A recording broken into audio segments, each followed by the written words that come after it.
할렐루야. 우리 살아계신 하나님을 찬양합니다. 아멘. 할렐루야. 네. 여러분 행복하십시오.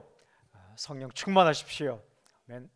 요한계시록 21장 22장에서는 아주 영상을 보여주듯 천국에 대해 말씀해 주십니다. 그 중에서 우리가 함께 읽은 21장 1절부터 4절은 아주 분명하게 천국에 대해 말씀하시는데, 우리 1절 말씀 함께 읽겠습니다. 1절 말씀 함께 시작. 또 내가 새 하늘과 새 땅을 보니 처음 하늘과 처음 땅이 없어졌고 바다도 다시 있지 않더라. 새 하늘과 새 땅을 보게 되었습니다. 천국입니다. 이 천국에 대해 아주 중요한 한 가지 사실을 말씀하십니다. 2절에 나와 있습니다. 2절 함께 읽겠습니다. 시작. 또 내가 보매 거룩한 성 새 예루살렘이 하나님께로부터 하늘에서 내려오니 그 준비한 것이 신부가 남편을 위하여 단장한 것 같더라. 이 말씀에서 거룩한 성은 천국을 가리킵니다. 또 새 예루살렘 역시 천국을 가리킵니다. 이 천국에 대한 중요한 한 가지 사실이 무엇인가? 바로 이 표현입니다. 하나님께로부터 하늘에서 내려오니. 천국은 하나님께로부터 옵니다. 천국은 하늘에서 내려옵니다. 이게 무슨 말입니까? 천국은 인간이 만드는 게 아니라는 말씀입니다. 천국은 인간이 스스로 찾아가는 게 아니라는 말씀입니다. 그렇다면 무슨 말씀인가? 천국은 선물이다 라는 메시지예요. 천국은 선물이다. 하나님께서 선물로 주시는 것입니다. 구원이 선물인 것처럼 천국도 선물입니다. 우리가 죽어서 가게 되는 천국도 선물이지만 이 땅 가운데 우리가 매일 누리게 되는 천국 경험도 하나님의 선물입니다. 하나님께로부터 옵니다. 하늘에서 내려옵니다. 좋아하는 찬송가 가운데 469장이 있습니다. 이렇게 시작됩니다. 내 영혼의 그 깊은 데서 맑은 가락이 울려나네. 하늘 곡조가 언제나 흘러나와 내 영혼을 고이 싸네. 여러분, 이 두 줄은 천국 경험을 기록한 거예요. 내 영혼의 그 깊은 데서 맑은 가락이 울려나고 있습니다. 우리 이럴 때가 많지 않죠. 내 영혼의 그 깊은 데서 화딱지가 올라나네, 뭐 이렇게 그럴 때가 있는 거죠. 그런데 맑은 가락이 올라온다는 맑은 가락이. 그런데 두 번 보면 하늘 곡조가 언제나 흘러나와 내 영혼을 고이 싸네. 하늘의 곡조가, 하늘의 멜로디가 흘러나와서 나의 영혼을 고이 싸고 있습니다. 이게 천국 경험이에요. 그런데 이렇게 시작하는 찬양의 뒷부분에는 아주 중요한 고백이 있습니다. 평화로다 하늘 위에서 내려오네. 어디에서 오는가? 하늘 위에서 내려온다는 겁니다. 이 평화가, 이 천국 경험이, 이 샬롬이 하늘 위에서 내려오네, 이렇게 고백하고 있습니다. 찬양은 이런 간구로 매듭을 짓습니다. 그 사랑의 물결이 영원토록 내 영혼을 덮으소서. 지금 내가 경험하는 이 사랑의 물결, 이 천국 경험의 물결이 언제나 영원토록 내 영혼을 덮어 주었으면 좋겠습니다. 이런 간구입니다. 평화의 나라, 사랑의 나라가 어떻게 임하는가? 하늘 위에서 하나님께로부터 임한다는 고백의 찬양입니다. 참 좋습니다. 저는 선포합니다. 오늘 당신에게 그런 은혜가 있을지어다. 질문이 있습니다. 그렇다면 하나님께서 선물로 주신 천국은 어떤 곳인가? 한마디로 좋은 곳입니다. 좋은 곳이에요. 이 땅에 어디 와도 비교할 수 없는 좋은 곳입니다. 얼마나 좋은 곳인가? 이어지는 3절 4절 이렇게 말씀하십니다. 3절 4절 함께 읽겠습니다. 시작. 내가 들으니 보좌에서 큰 음성이 나서 이르되 보라, 하나님의 장막이 사람들과 함께 있음에 하나님이 그들과 함께 계시리니 그들은 하나님의 백성이 되고 하나님은 친히 그들과 함께 계셔서 모든 눈물을 그 눈에서 닦아주시니 다시는 사망이 없고 애통하는 것이나 곡하는 것이나 아픈 것이 다시 있지 아니하리니 처음 것들이 다 지나갔음이라. 천국이 어떤 곳인가? 첫째는 하나님께서 함께 계시는 곳이다, 이렇게 말씀하고 있습니다. 그러니까 멀리 계시지 않고 바로 눈앞에 하나님이 계시는 거예요. 숨어 계시지 않고 우리가 눈으로 볼 수 있게끔 하나님께서 계십니다. 이 땅에 살 때는요, 하나님의 얼굴을 볼 수가 없습니다. 계시긴 계신데 얼굴을 본 사람이 없습니다. 우리 가운데 누가 하나님 얼굴을 보았다, 그거 가짜입니다. 성경에 하나님의 얼굴을 본 사람이 없을 때 예수님께서만 하나님의 모습을 보여주신 것입니다. 근데 그날에 가면 하나님의 얼굴을 직접 본다. 눈앞에 분명하게 하나님께서 보이는 거죠. 그래서 또 성경 보니까 눈물을 닦아주신다, 죽음이 없다, 슬프게 울 일이 없다, 애통과 곡하는 것이 없다라고 기록합니다. 더 이상 아프지 않는다. 이 땅에서 우리가 겪게 되는 고통과 한숨, 눈물, 절망, 이게 다 지나갔다. 얼마나 좋은 곳입니까? 이런 곳이 바로 천국이다. 근데 그 천국이 선물로 주어진다는 거예요.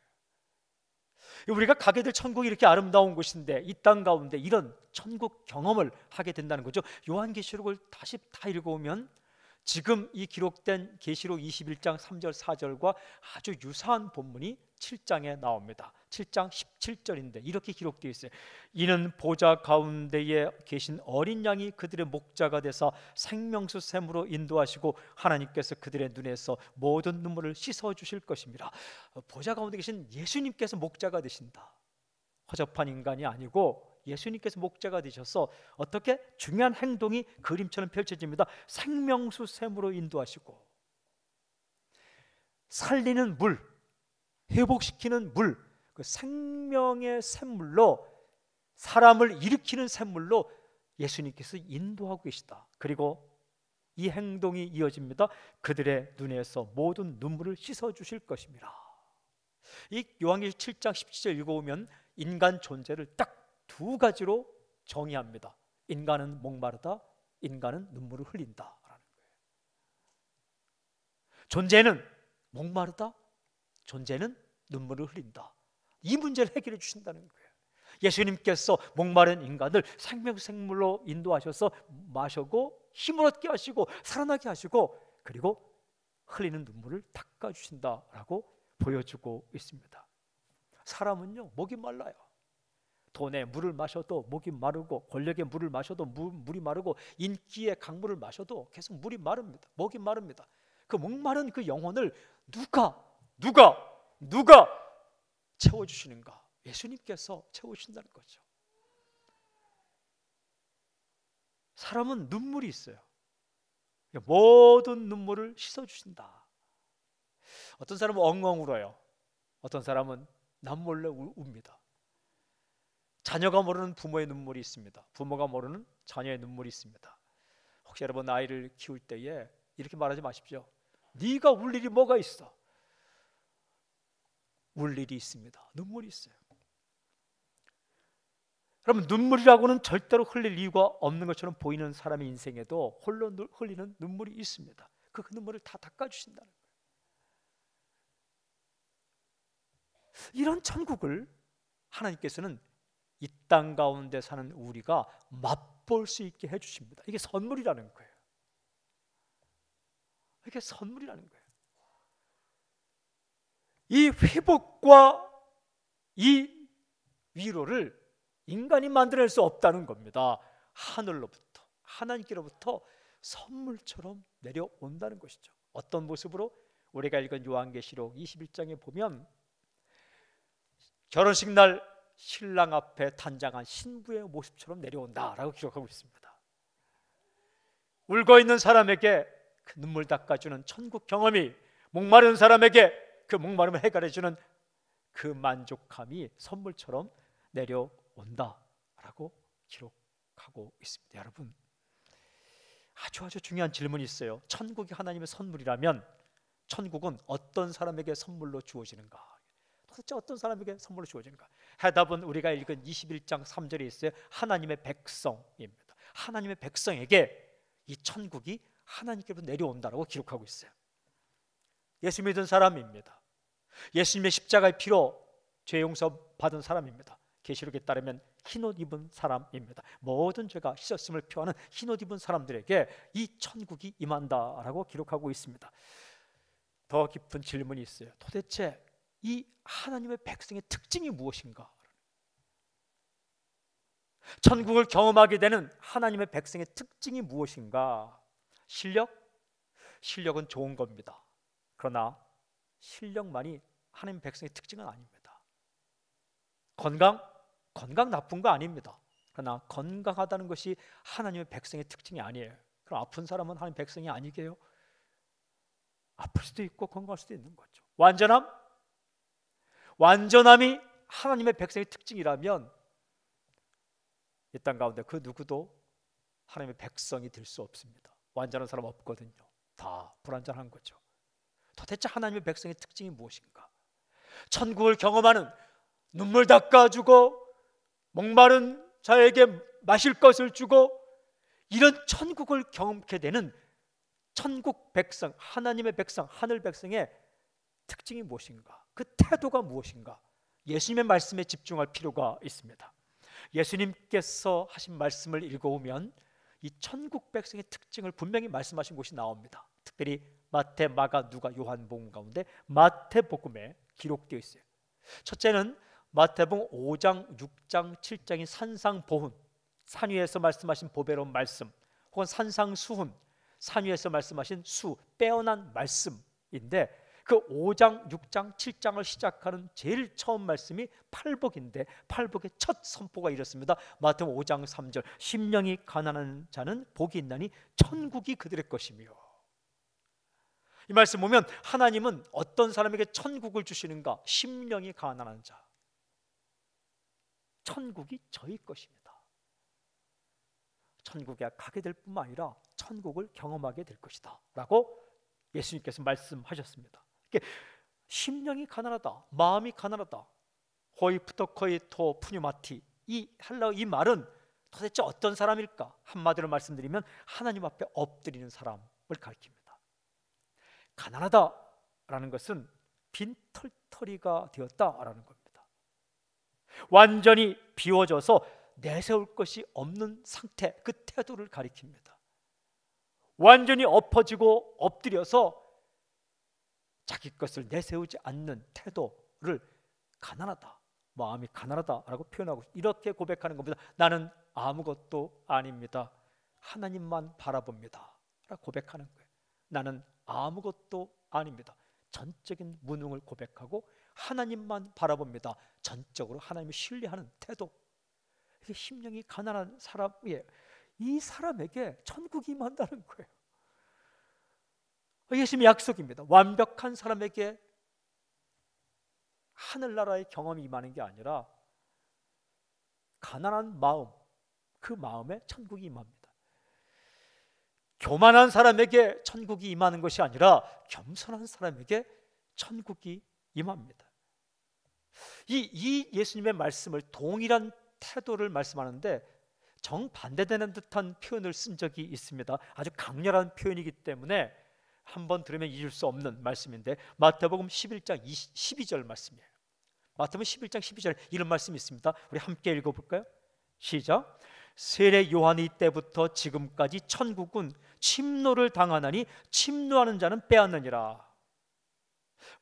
침노하는 자가 천국을 경험한다. 침노하는 자가 천국을 얻는다라고 주께서 말씀하셨어요. 아니, 천국이 선물이고 가난한 마음으로 있는 사람에게 천국이 주어진다고 말씀하셨는데 이 11장에서는 침노하는 자가 천국을 얻는다라고 말씀하셨거든요. 이게 언뜻 보기에는 이해가 되지 않을 수 있습니다. 그런데 천국은 침노하는 자에게 임한다. 침노한다는 뜻이 무엇일까? 침노한다라는 것은 온 힘을 다해서 그 앞으로 나아간다라는 거예요. 그것밖에 소망이 없는 줄 알고 전심으로 찾는다. 마지막 카드인 것처럼 배수진을 치고 그것을 찾고 구한다라는 의미입니다. 조금 더 설명을 드리겠습니다. 오늘 이 마태복음 11장 말씀은 어느 상황에서 말씀하신 것인가? 세례 요한에 대해 언급하시면서 하신 말씀입니다.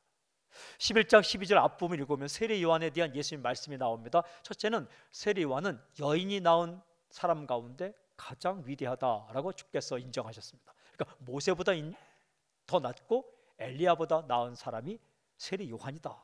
굉장한 칭찬입니다. 그러니까 이 땅 가운데 살았던 인물 가운데 예수님 빼어놓고는, 예수님을 제외하고는 가장 위대한 존재이다라고 주께서 인정하셨습니다.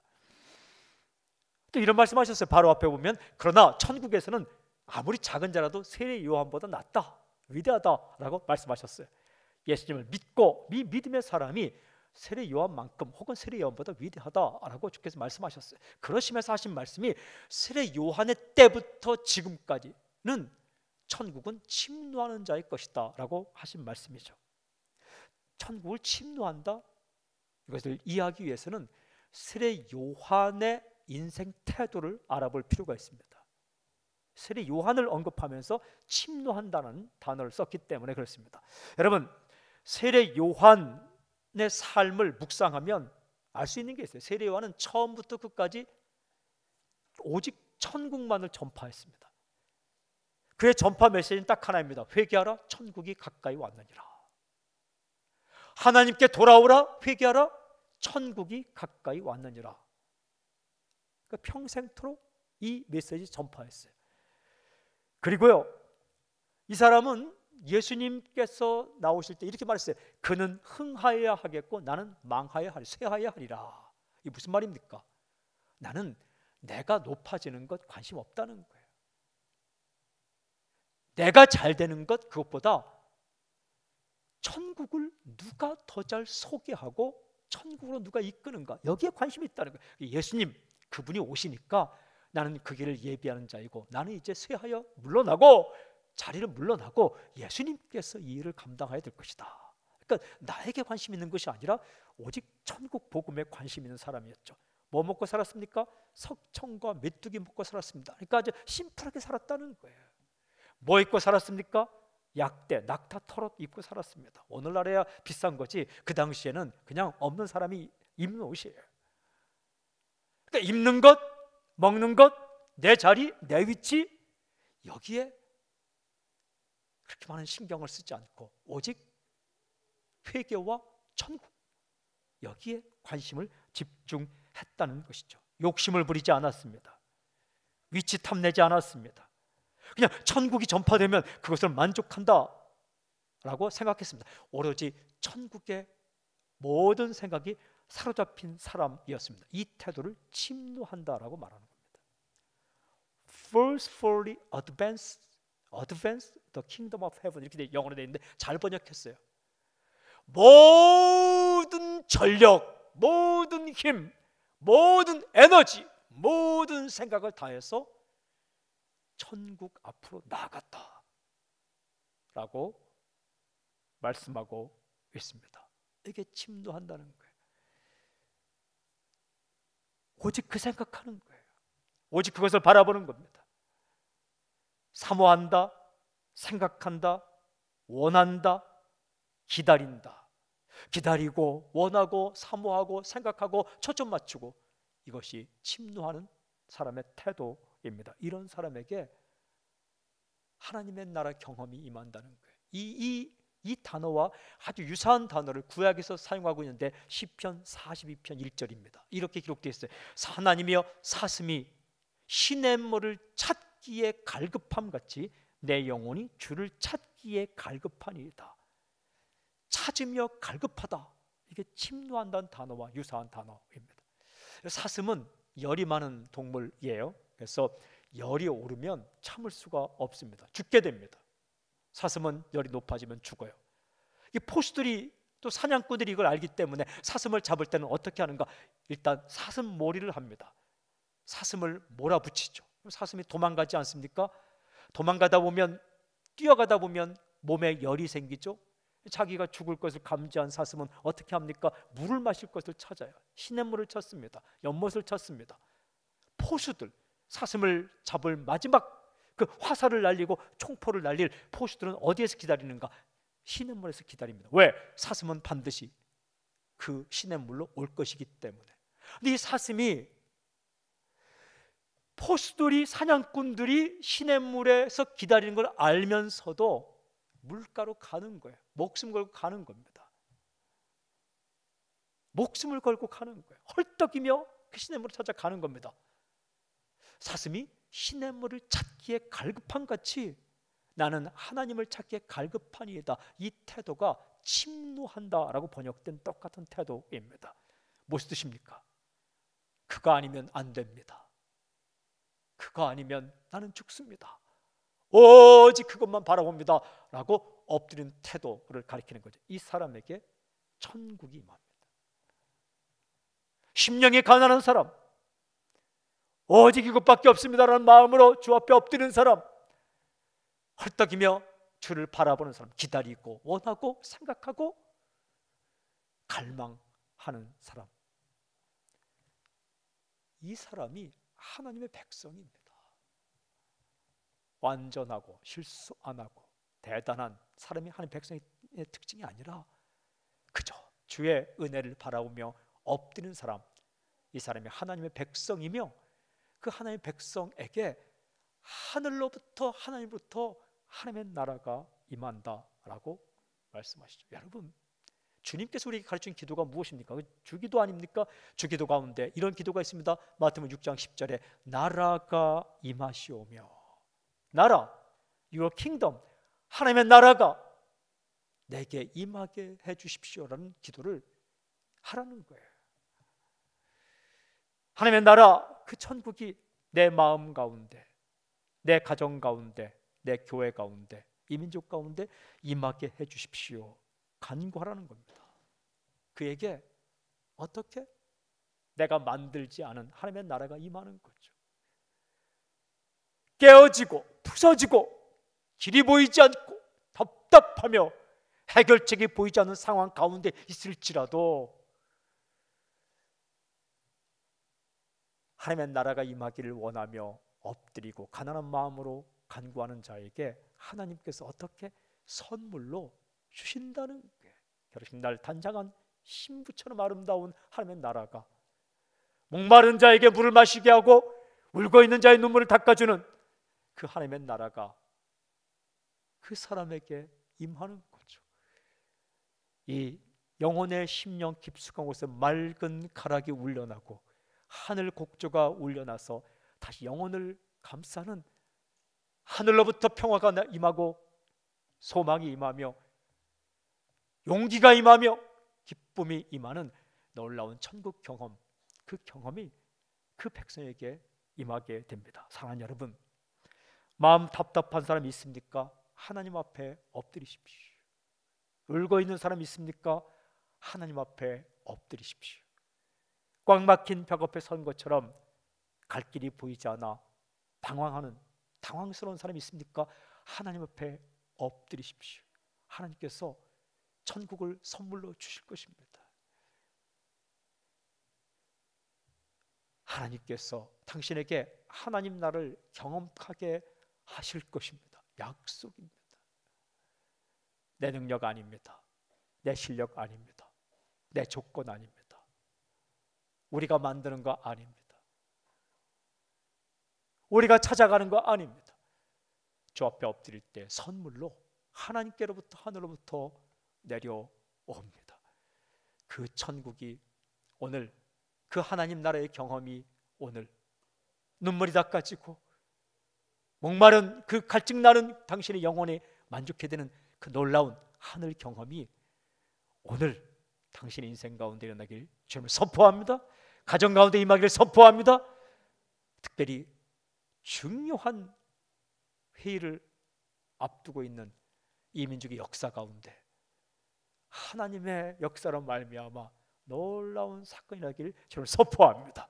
우리 교회 가운데도 하나님의 나라가 경험되는 역사가 있기를 주님을 선포합니다. 그렇게 행하실 하나님을 찬양합니다.